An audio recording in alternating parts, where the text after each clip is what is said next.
Bom dia, a paz do Senhor Jesus a todos vocês que estão em casa. Espero que nessa manhã abençoada você esteja aí com a presença do Senhor, que o Senhor possa nesta manhã vir a te abençoar grandiosamente como tem feito. Meus amados irmãos, eu vou pedir para você agora no início do vídeo, antes que eu esqueça, assim que você assistir nosso vídeo até o final, compartilhe com mais alguém, deixe seu like, deixe seu comentário, curte, para que nós possamos auxiliar a outras vidas também, abençoar a outras vidas.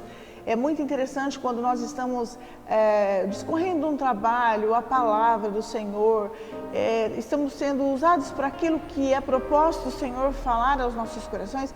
É muito interessante quando nós usamos todas essas fontes ricas e abençoamos a outras pessoas. Então, no nome do Senhor Jesus, compartilhe com mais alguém. Eu tenho certeza que o Senhor se agradará de ti. Amém? Nós temos vindo trabalhando com alguns temas sobre casamento. Nós tivemos aí já 3 vídeos passados, onde no primeiro nós trabalhamos com o casamento e as consequências as quais levam um casamento ao divórcio. No segundo vídeo nós falamos a respeito do divórcio, as consequências do divórcio, as pessoas que são afetadas no divórcio. E no vídeo passado nós falamos sobre a sexualidade do casal, segundo a Bíblia, né? Tivemos aí a presença de alguns irmãos, líderes, junto conosco nesses vídeos, nesses ensinos. Então você que não assistiu nenhum ainda, volte lá no casamento e divórcio, para que você vá entendendo o que é que o Senhor tem colocado ao nosso coração, em nosso coração. E nessa manhã eu gostaria de trabalhar com os amados irmãos um texto que se encontra na carta que Paulo escreve aos Efésios, capítulo de número 5, verso de número 22. É a carta aos Efésios 5, 22. É bem interessante que Paulo, quando nós analisamos a carta que Paulo escreve aos Efésios, nesse momento Paulo se encontra aprisionado, tá? Mas é bastante interessante porque quando ele vem escrevendo sobre os deveres domésticos, ali na carta aos Efésios 5, 22, ele está falando para nós principalmente, ele está enfatizando as bênçãos espirituais resultantes da obra da redenção. O que é que ele está nos dando então? Uma direção de que o casamento, quando realizado, quando cumprido corretamente, traz bênçãos para a vida do casal. Antes de lermos, deixa eu dar uma explanada rápida. O que é o casamento? O casamento é a união de 2 pessoas. O casamento é a aliança entre 2 pessoas. Na situação de um casamento, numa aliança entre um homem e uma mulher, Paulo deixa para nós aqui na carta aos Efésios, capítulo de número 5, a partir do verso de número 22, algumas demandas, algumas estratégias, algumas regras que, se nós a colocarmos em prática, nós conseguiremos ter um relacionamento melhor. É claro que não é fácil, mas é possível. Apesar de Paulo, o próprio escritor, ter sido alguém o qual não casou. O Senhor não reprova, o Senhor não abomina quem não casa. O casamento é uma escolha, é uma decisão.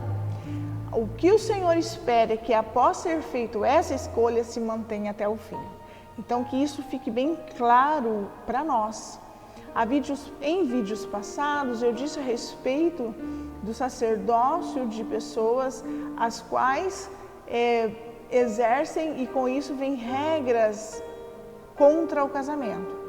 E eu quero deixar bem claro, reafirmando aquilo que já foi dito. Deus nunca pediu isso.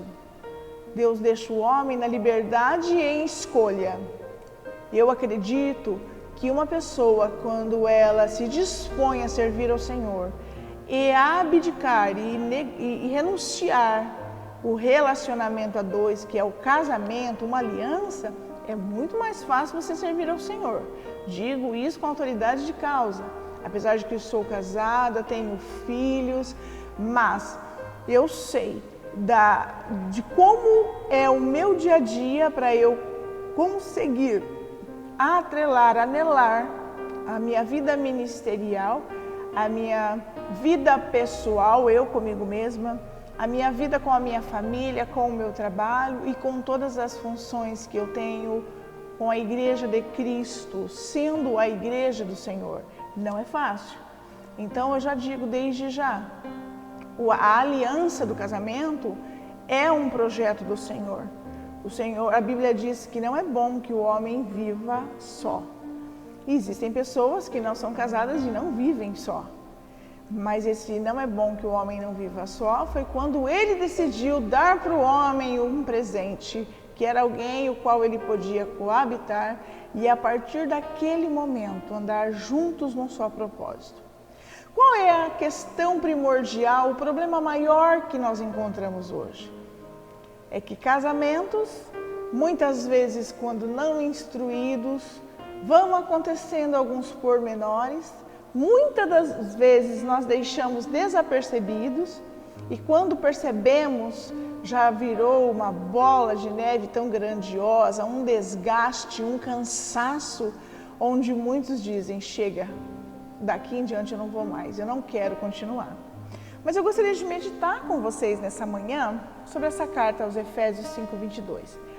A Bíblia diz assim, vós mulheres, sujeitai-vos a vosso marido como ao Senhor, porque o marido é a cabeça da mulher, como também Cristo é a cabeça da igreja, sendo ele próprio Salvador do corpo. De sorte que, assim como a igreja está sujeita a Cristo, assim também as mulheres sejam em tudo sujeitas a seu marido. Vós, maridos, amai vossa mulher, como também Cristo amou a igreja e a si mesmo se entregou por ela, para santificar, purificando-a com a lavagem da água pela palavra, para apresentar a si mesmo igreja gloriosa, sem mácula, sem nem ruga, nem coisa semelhante, mas santa e irrepreensível. Assim devem os maridos amar a sua própria mulher como a seu próprio corpo. Quem ama a sua mulher, ame-se a si mesmo. Ama-se a si mesmo. Porque nunca ninguém aborreceu a sua própria carne. Antes, a alimenta e sustenta, como também o Senhor a igreja. Porque somos membros do seu corpo. Por isso, deixará homem seu pai e sua mãe, se unirá à sua mulher, e serão dois numa carne. Grande é o mistério, digo, porém, a respeito de Cristo e da igreja. Assim também vos cada um, em particular, ame a sua própria mulher como a si mesmo, e a mulher reverencie o marido. Quando nós entendemos o que é que a Bíblia nos diz, essas informações riquíssimas da Bíblia a respeito de como nós devemos proceder no casamento, nós temos algumas informações riquíssimas aqui.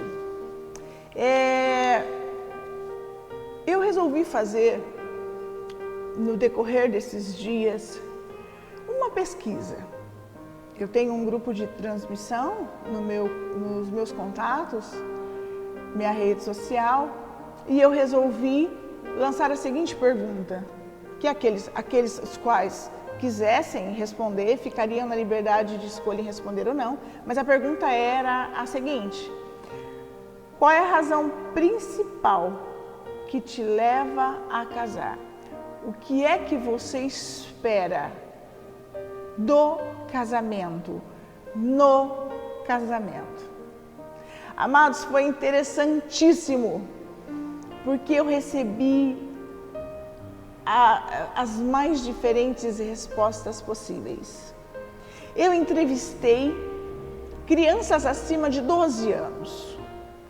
O interessante das crianças acima de 12 anos é que a maioria deles tem como referência o casamento de seus pais. As crianças que têm 12 anos, 13, né, os que já são adolescentes, aí nos seus 16, 17, e tem um casamento dentro de casa, um casamento onde os pais procuram, buscam, anseiam cumprir a vontade do Senhor, essas crianças tiveram por uma voz unânime a seguinte resposta: eu desejo um casamento como a de meus pais. Já outras crianças, jovens e adolescentes que têm seus pais casamentos em guerra, nunca há concordância, nunca há um momento de alegria, no momento das refeições, aquela discórdia, briga o tempo todo, palavrões dentro de casa. A maioria responderam com a mesma voz: eu não quero casar, eu não acredito no casamento, porque se for para ter uma família como a de meus pais, eu prefiro me manter sozinha. A resposta foi unânime. Perguntando às mulheres casadas, viúvas e divorciadas. Pensa que eu fui dividindo em grupos, as casadas, as viúvas e as divorciadas. Eu perguntei o seguinte: como você espera que seja o casamento? O que é que você espera viver no casamento? Amados, foi unânime a resposta. Todas responderam que esperam cumplicidade e companheirismo. Ouvindo isso, me trouxe assim uma verdade muito grandiosa. As pessoas, elas esperam do casamento viver com alguém que ande junto com ela, que seja companheiro nas decisões, nos momentos de tristeza, de alegria. Da mesma forma, quando nós vamos realizar um casamento, as mesmas palavras que dizemos nesse dia é o que as pessoas esperam do casamento. E todas responderam. Se eu tivesse que percentuar uma quantidade em relação às que me responderam, eu diria para vocês que 2% responderam: eu espero que o meu casamento permaneça com o Senhor no centro. A maioria das mulheres não responderam isso. Elas responderam que elas gostariam muito que a cumplicidade e o companheirismo acompanhasse o casamento delas. Dentre algumas muito tristes, magoadas, desesperançadas. Perguntei aos homens também, e é bastante interessante. Os homens de pronto responderam as mesmas respostas. Espero ter uma companheira, uma cúmplice diária, para que me ajude a decidir, tomar decisões em tudo que eu for fazer. Alguém que ande comigo. Bastante interessante. Se nós tivemos um percentual muito pequeno que me respondeu assim: eu não acredito no casamento. Com amor ou sem amor, ele nunca dá certo. Até no momento foi muito interessante, porque eu resolvi fazer essa pergunta em momentos diferenciados. E o que eu achei interessante é que as respostas foi uma pesquisa muito positiva, porque as respostas vieram em momentos diferentes, então nós podemos conversar com algumas pessoas, e existem pessoas que não acreditam no casamento de jeito nenhum, amém? E o que eu percebi com tudo isso?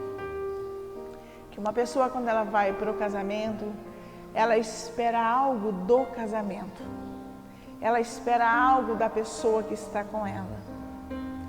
E agora eu quero começar a dizer para vocês assim, aqui, essa carta aos Efésios 5:22, trazendo um lembrete muito importante.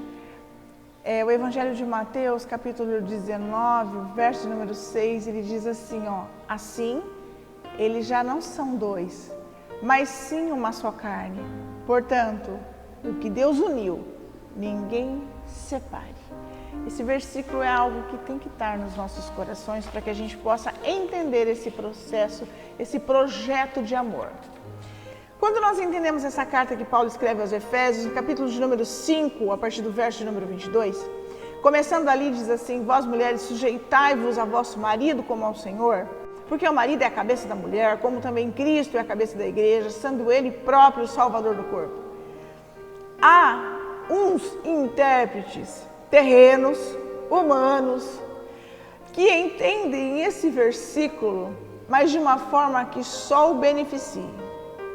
Amados, há pouco atendi a mais de um casal, onde nesse momento de pandemia, o que mais houve dentro de casa foi um abuso de autoridade. E os homens resolveram, de última hora, lembrar desse versículo, e muitos o citaram dentro de suas próprias casas. Eu sou o cabeça, quem decide aqui sou eu. Você tem que estar submissa a mim, você tem que se sujeitar a mim. Amados, a guerra foi tremenda, porque não é isso que o Senhor está dizendo. Uma das coisas que nós precisamos entender é o significado das palavras. Por isso a Bíblia nos dá a direção: medita ela dia e noite, meditar a palavra dia e noite, medita a Bíblia dia e noite. Por que dia e noite? Porque quando você começa a meditar até entender, você vai entender que o que Deus fez com a humanidade foi dar a liberdade de escolha. E Deus não faz ninguém escravo de ninguém. Quem costuma aprisionar alguém e escravizar pessoas é Satanás e não Deus. Deus não chamou o homem e a mulher para se unirem, colocando o homem como cabeça e a mulher sujeita a esse cabeça nesse sentido. Nós temos vivido momentos em que tem havido guerras dentro dos lares por questões de poder, quem é que manda mais? E não é essa a intenção dessa carta. Vamos analisar. Quando o apóstolo Paulo escreve aqui: vós mulheres, sujeitai-vos a vosso marido, nós precisamos entender o que significa sujeitai-vos. A palavra sujeitai-vos, a leitura que eu estou fazendo na versão NVI, a palavra sujeitai-vos, ela traz para nós o entendimento de que sujeitai-vos significa tornar sujeito, restrito, limitar-se ao outro. O que a Bíblia quer dizer para nós? Quando nós vamos fazer uma viagem e nós estamos próximos de chegar à cidade para onde nós estamos indo, percebe-se que a mais ou menos quando chega a uns 50 quilômetros, 100 quilômetros, varia. Você já começa a encontrar placas assim, por exemplo, Assis, a 56 quilômetros. Ou seja, de onde você está ao lugar onde você quer chegar, existe um limite de 56 quilômetros. O que eu estou tentando dizer com isso? O que é que o apóstolo Paulo tenta explicar nessa carta, e isso é nítido, é que a mulher ela deve limitar-se ao seu marido.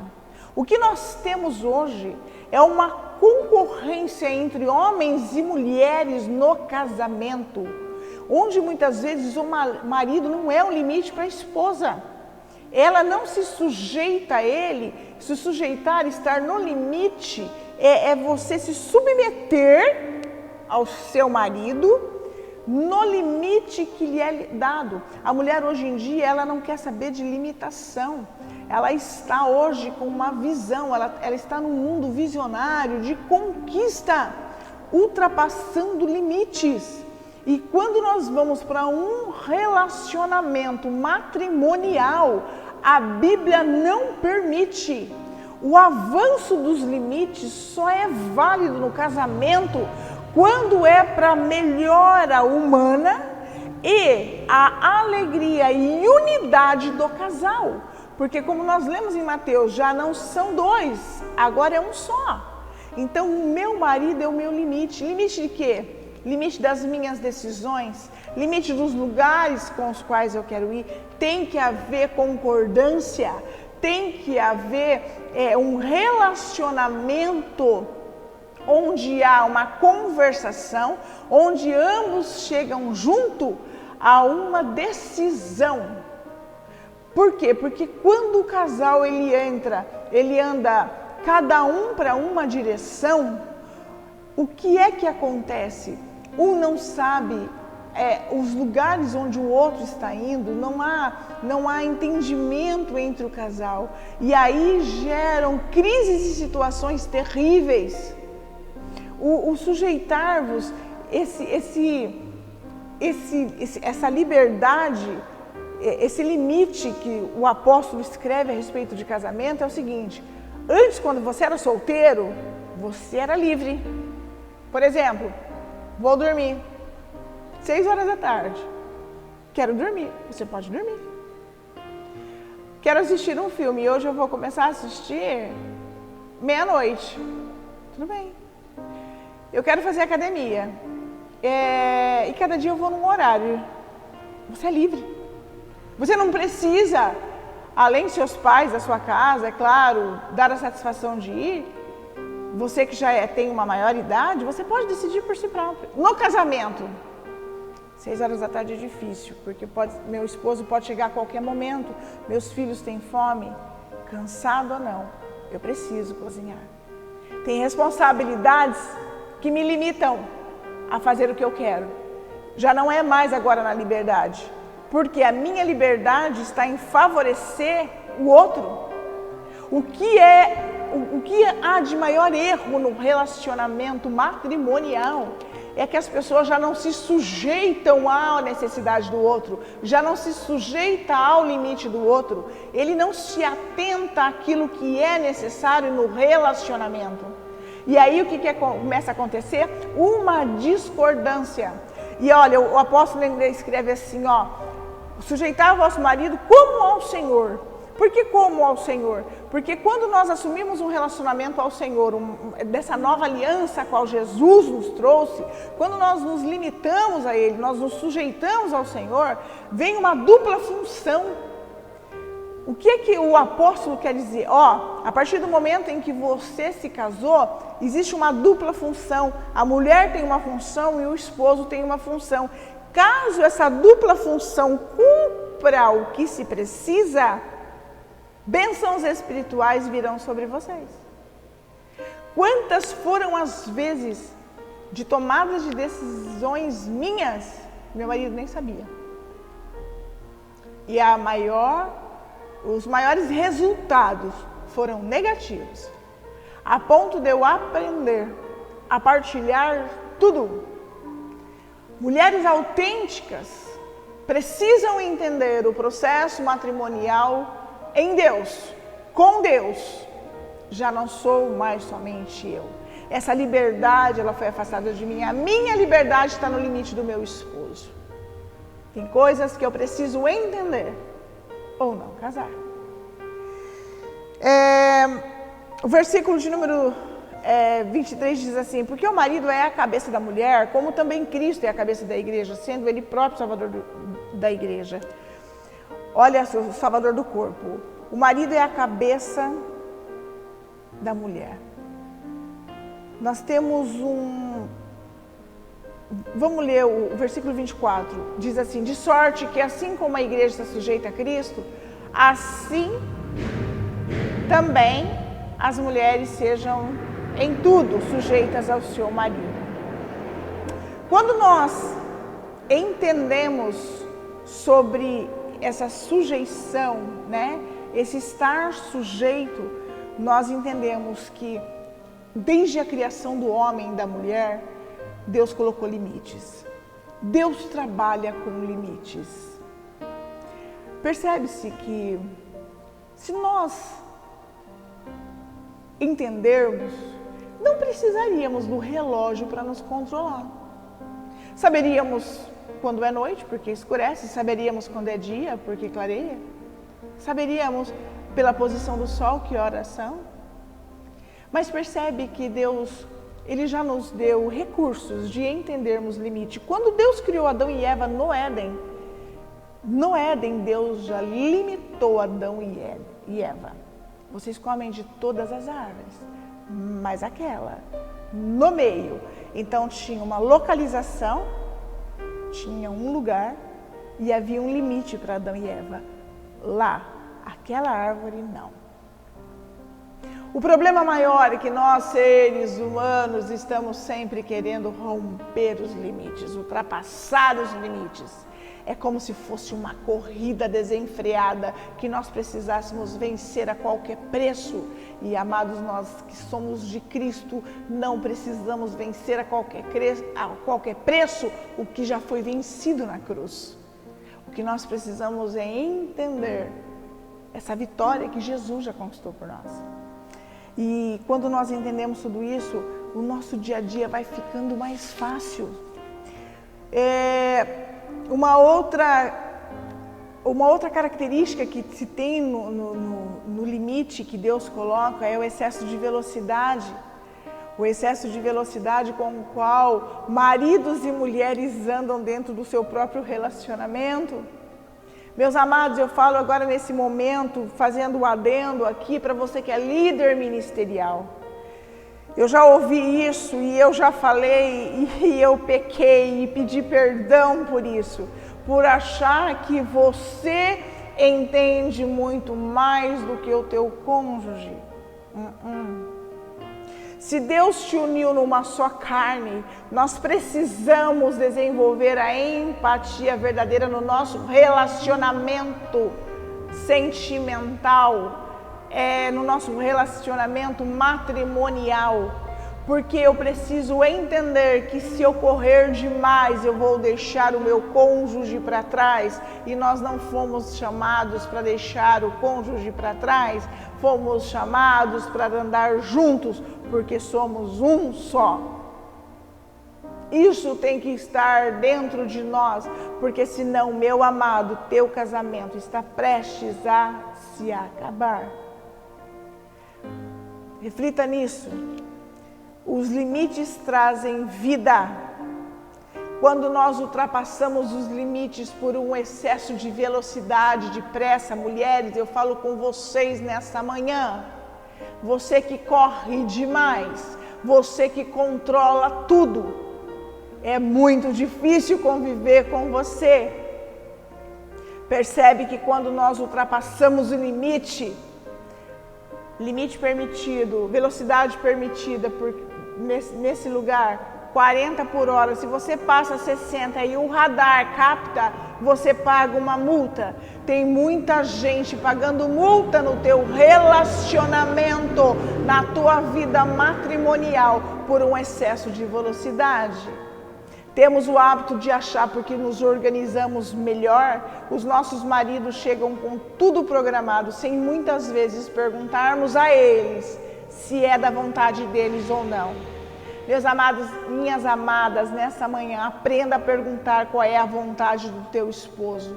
Aprenda a perguntar se você está excedendo o limite. E aprenda a ouvir, porque senão o teu casamento ele é de mentira. Você criará filhos frustrados e você vai achar que está evoluindo e você está se perdendo. O abuso de limites é terrível. No verso de número 25 diz assim: vós maridos, amai vossa mulher, como também Cristo amou a igreja, e a si mesmo entregou por ela, para santificar, purificando-a com a lavagem da água pela palavra, para apresentar-se a si mesmo igreja gloriosa, sem mácula, nem ruga, nem coisa semelhante, mas santa e irrepreensível.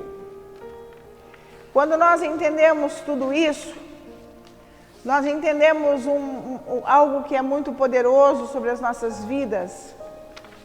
Quando nós entendemos tudo isso, nós acabamos entendendo que tem muita gente marcada por viver um relacionamento forçado. Meus amados, é muito triste quando nós analisamos algumas situações e nós temos visto que mulheres têm se apresentado assim, com mácula e com ruga. A mácula, ela dá o significado aqui bíblico para nós de uma marca de sujeira, uma mancha. Quantas são as mulheres que já passaram situações de traição?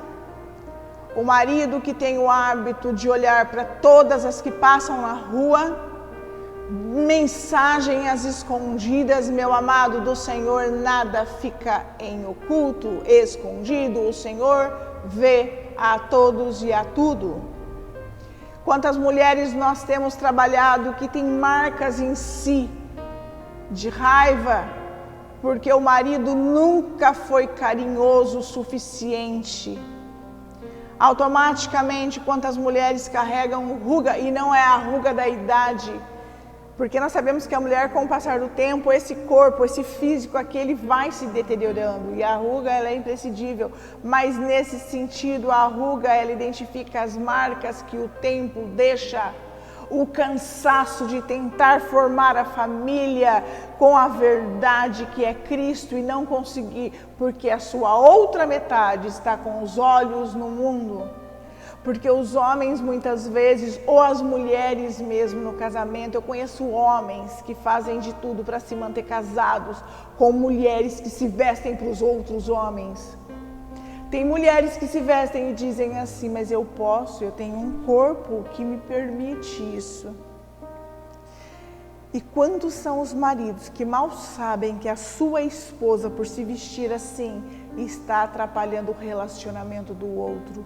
Minha amada, vista-se ou não vista-se dentro da tua casa, mas cuidado, porque nós vamos ter que prestar contas. Fazemos parte de um reino, esse reino é divino e esse reino ele tem usos e costumes. Ele não se perdeu com a modernidade. O mundo moderno mudou, a Bíblia não. Temos que verificar como temos sido para a vida do outro. Tem mulheres no casamento, porque hoje a quantidade de mulheres que nós encontramos é grandiosa demais. As mulheres estão numa busca de empoderamento, de poder, essa tentativa de mostrar que pode. E com isso tem se entregue às paixões, às luxúrias, à infâmia, à prostituição, por mero simples poder. E temos que tomar cuidado. Maridos, vigiem, porque também existem maridos que estão tentando cuidar das suas esposas e as esposas não estão deixando. Está tudo muito complicado. Temos que cuidar. E quando a Bíblia cita para nós sobre coisas semelhantes, essas coisas semelhantes, que é o fruto do pecado, nós temos várias características sobre coisas semelhantes, a murmuração, dentre várias, são 9. 2 coisas semelhantes, a mácula e a ruga, que o apóstolo Paulo adverte para que a igreja cuide, para que isso não aconteça. 2 coisas semelhantes acontecem no casamento e destroem, e nós temos que nos policiar. Uma delas é a indiferença. Maridos e mulheres dentro de seus lares que muitas vezes são indiferentes uns para com os outros. Já não tem mais elogio, já não tem mais nada. Vão vivendo os dias como se fossem. E a outra coisa semelhante, ela é tremenda, é a mentira. Conta-se mentira em casa para tentar encobrir muitas vezes coisas que estão fazendo. E isso gera a mácula e gera a ruga que o apóstolo Paulo escreve para que tenhamos cuidado para não nos apresentarmos assim. E ele ainda afirma porque a igreja é santa, a noiva é irrepreensível. E aí ele traz para nós, assim devem os maridos amar a sua esposa, como seu próprio corpo.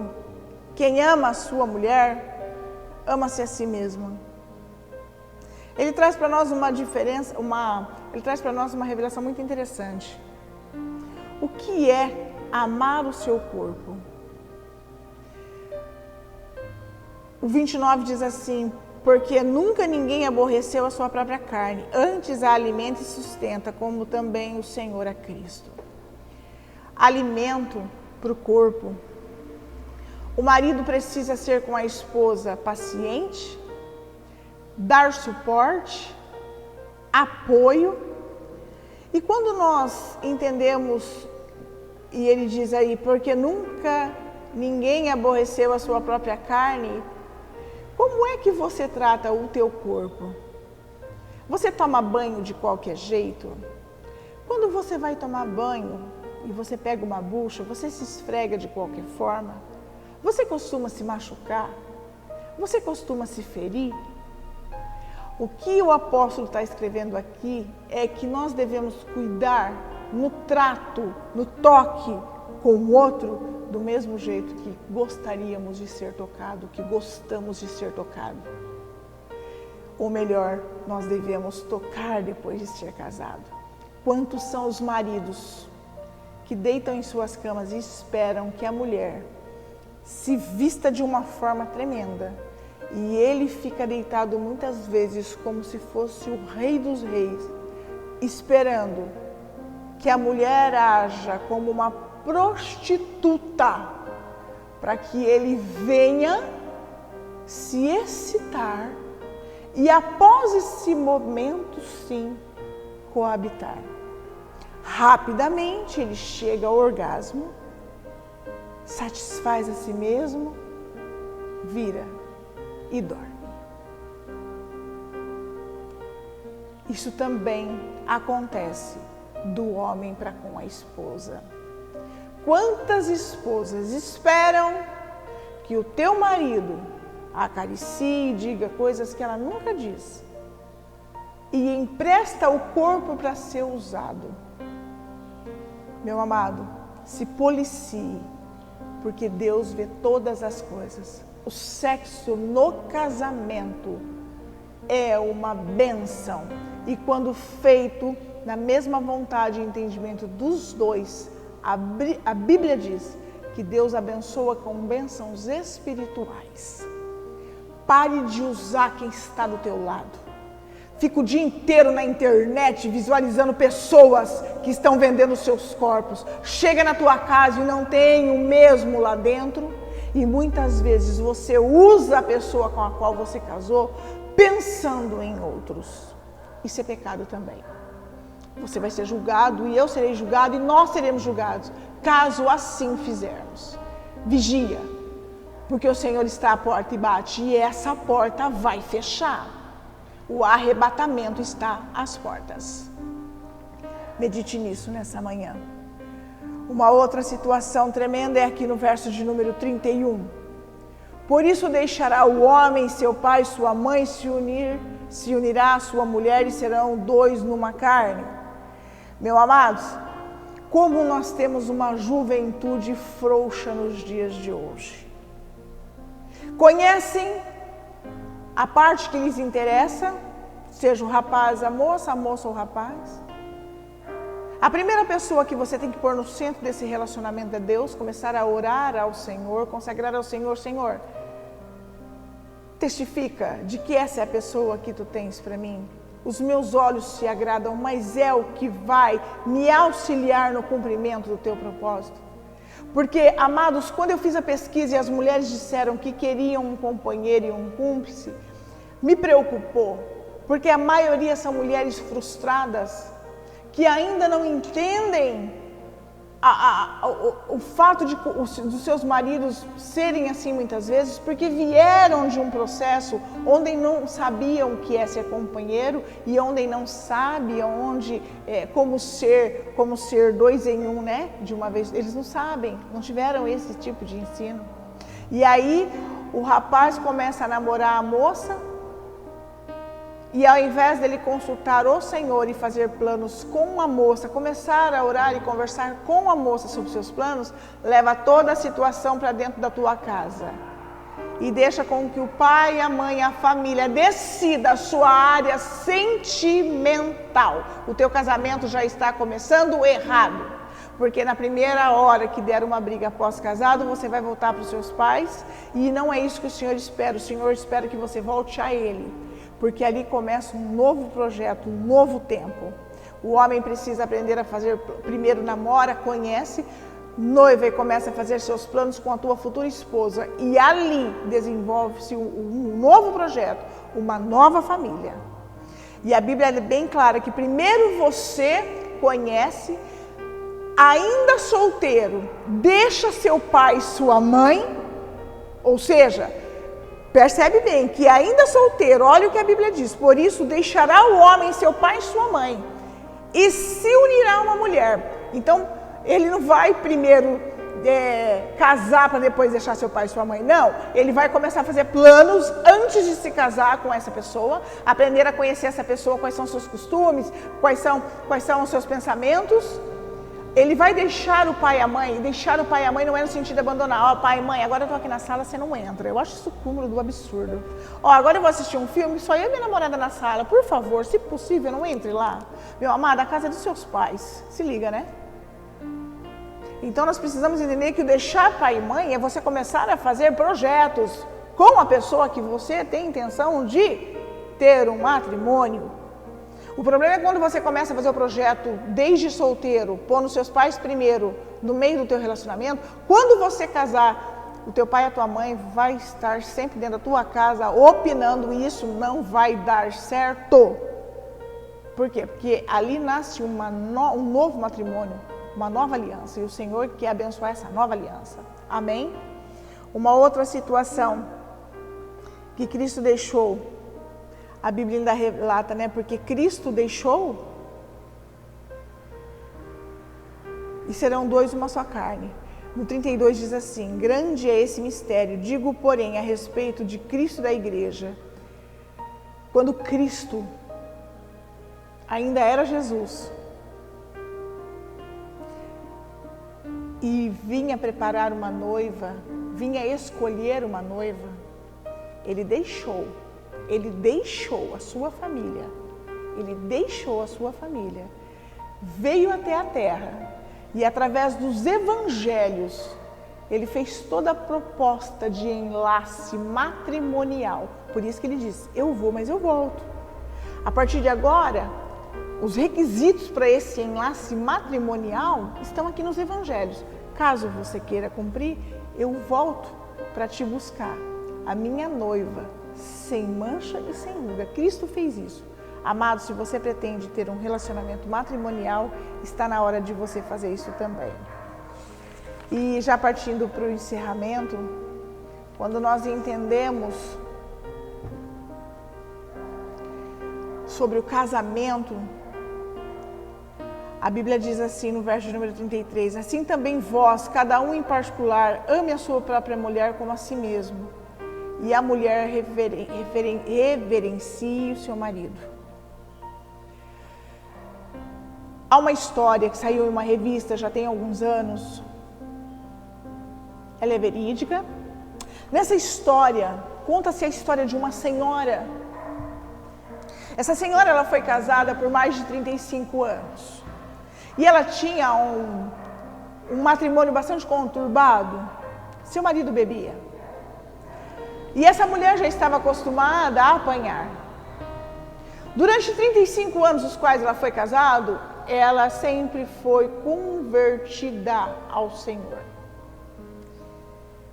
Só que os vizinhos, os amigos mais próximos, os parentes, os que trabalhavam com ele, os que trabalharam com ela, via a situação. Era uma mulher sempre calma, era uma mulher sempre zelosa com a obra, mas permaneceu naquele relacionamento. Até o dia que o Senhor recolheu o esposo dela. A revista encerra essa reportagem fazendo a seguinte pergunta. E era uma pergunta para reflexão. A revista pergunta assim: o que é que deu de errado na vida dessa mulher? Ela buscava Jesus. O que foi que aconteceu de errado? Ela não buscava de verdade. Deus não existe? Ou o problema está no marido? Porque a mulher orava de forma errada. Essa revista terminou essa reportagem fazendo essas 3 perguntas e, na verdade verdadeira, se você analisar ambas as perguntas que a revista faz, ela te leva a responder de que Deus não existe. Essa era a intenção da revista, porque é uma editora conhecida, propaga muito contra a Bíblia. Mas eu digo para você, nesta manhã, Deus sempre esteve lá. Sempre esteve lá. Essa história já ocorreu há mais de 20 anos. Meus amados, o que acontece é que essa mulher, quando foi se casar com esse marido, ela não teve a oportunidade de escolha. Quem escolheu o marido para ela foi a família. Quando você lê a reportagem e você vê a descendência dessa mulher, você descobre que aquele povo não permite com que suas filhas escolham o marido. Quem escolhe é a família. Deus sempre esteve ao lado dela. Não foi Deus quem errou. Mas, até então, naquelas épocas, a lei ainda não estava a favor da mulher. A lei ainda não assegurava à mulher uma atitude. E você que me ouve nesta manhã, eu digo para você que hoje isso mudou tudo. Desde o ano de 2006, o artigo 5º da Lei Maria da Penha, lei de número 11.340, define violência doméstica como qualquer ação ou omissão baseada no gênero que lhe cause morte, lesão, sofrimento físico, sexual ou psicológico e dano moral ou patrimonial. Ou seja, o maior problema é que nós não tínhamos instruções. Uma mulher como essa nunca teve a condição de denunciar o esposo por agressão. Aí você pode dizer para mim assim, mas Lisa, a Bíblia diz que nós temos que recorrer ao Senhor, e eu digo para você que devemos recorrer ao Senhor em qualquer situação. Mas a Bíblia também diz em Mateus 18:18, em verdade vos digo, que tudo que ligardes na terra será ligado no céu, e tudo que for desligado na terra será desligado no céu. O governo e as leis é uma permissão do Senhor. As leis foram criadas com a permissão do Senhor. E hoje, minha amada, nós temos uma lei que tanto favorece a mulher quanto favorece ao homem. É claro que no caso de uma mulher que agride, de uma mulher que parte para cima do esposo, não é a Lei Maria da Penha que o protege. O homem, ele é protegido pelos dispositivos previstos no Código Penal, mas ambos têm a lei a seu favor. Então, se você me ouve nessa manhã, minha amada, e você normalmente apanha do teu esposo e se cala jogando da mão para o Senhor, eu vou dizer uma coisa para o Senhor. O Senhor vai fazer aquilo que você não consegue. Aquilo que você não consegue fazer é milagre, aí Deus entra. Se um homem desse te bate, uma hora ele pode te matar. E uma hora um filho teu pode crescer e ver e ainda querer matar um homem desse. Enquanto dá tempo, proteja-se da lei dos homens, sim. A Bíblia não condena? Não. Porque uma pessoa dessa, ela pode ser uma pessoa de uma índole má ou também uma deficiência mental. Então, você se proteger da lei, Deus não vai te discriminar. Digo isso e já encerro, dizendo que nós temos que tomar muito cuidado Porque quando nós lemos ali, no verso de número 33, assim também vós, cada um em particular, ame a sua própria mulher como a si mesmo, e a mulher reverencie o marido, nós temos um entendimento que reverenciar o marido é tratá-lo com cuidado, honrar, admirar, fazer a ele o que você quer que ele faça para você. Nós precisamos entender, porque o que é que acontece? Como a violência doméstica foi aumentando, a mulher foi deixando de reverenciar o seu marido e com isso foi aumentando o índice de violência doméstica, porque há um abuso muito grande dentro dos lares. As mulheres começaram, com o passar dos tempos, a despertar dentro delas uma força grandiosa, querendo a cada vez mais se unirem para conseguirem com uma força, um feminismo pronto, combater o lado masculino que vem avançando, fazendo com que a mulher e o homem vivam uma guerra tremenda. Isso não agrada ao Senhor. Uma das coisas que foi criado desde 2017 e vem crescendo entre as mulheres é a conhecida sororidade. A sororidade, ela é uma irmandade entre mulheres. A sororidade, ela é um substantivo feminino que significa irmandade, a qual mulheres têm propósitos de unir as suas forças, cultuam a Deus de acordo com o seu ponto de vista, tem o seu próprio estatuto e tem seu próprio mandamento. A palavra de Deus foi deixando de ser cumprida nesses meios. Com isso, nós nos separamos do propósito divino. Se ficássemos aqui, teríamos muito mais coisas a dizer. Eu acredito que já dissemos o suficiente nessa manhã para que possamos meditar. Meu amado, minha amada, se você muitas vezes passa por essa situação com seu esposo, ao invés de você ir falar para a tua amiga, difamar o teu marido, no caso da difamação, é melhor você sentar e conversar com seu esposo. É melhor você dialogar com ele as dificuldades que você está passando. Porque senão você vai estar expondo o teu relacionamento. E expondo o teu relacionamento, começam a acontecer situações dentro da tua casa, onde pessoas começam a se intrometer na tua vida, sem serem chamados, levando cada dia mais o teu relacionamento à discórdia. E tem mais, leva a sua situação matrimonial íntima para a boca dos outros. É horrível mulheres que expõem as suas situações. E eu entendo que algumas fazem isso porque já estão no limite máximo.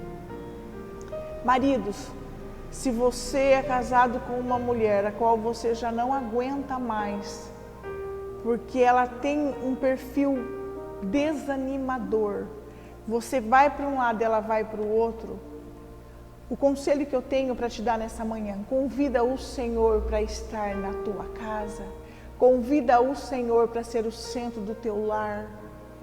Nós temos que imaginar que quando um casal vem para se unir, cada um vem de uma raiz, de um costume, de hábitos. E amados, quando os dois se encontram, isso precisa, é uma falha da igreja. Os nossos cursinhos pré-matrimoniais, eles têm que ser mais intensificados. Nós precisamos andar junto com essas pessoas para podermos dizer, ó, você quer casar com ela? Ela é linda, só que ela vai envelhecer. E tem mais, ela gasta bastante. Até ela diminuir o tanto que ela gasta, você vai ter que ter paciência. Você gosta dele, mas é assim, ele não é tão firme com algumas coisas. ele vai te deixar alguns dias, porque ele já é assim agora. Ah, você está amando ele? Ele responde à mãe, ele briga, ele até parte para cima em casa. Precisamos falar a verdade, porque tem gente pedindo para que o Senhor entre em situações que o Senhor não entra, não é porque ele não quer, ele está ali. Mas o próprio ser humano não quer se converter dos seus maus caminhos. Se você foi chamado nesta manhã para ouvir esta mensagem, tenha no teu coração. Deus pode proporcionar para essa aliança um relacionamento melhor. Para isso, ambos têm que abrir o coração, fechar muitas vezes os seus lábios, para que o Senhor possa fazer o novo dele sobre cada um de nós. Eu espero que essa mensagem tenha edificado a tua vida. E eu espero que você possa analisar tudo que Efésios 5 disse para nós. E eu acredito que podemos ter o nosso casamento melhor abençoado, segundo a vontade do Senhor. E dizermos que foi muito bom, porque ali o Senhor esteve conosco. Meus amados, fiquem na paz do Senhor Jesus. E até domingo que vem com um novo vídeo. E que você seja abençoado. Fique na paz.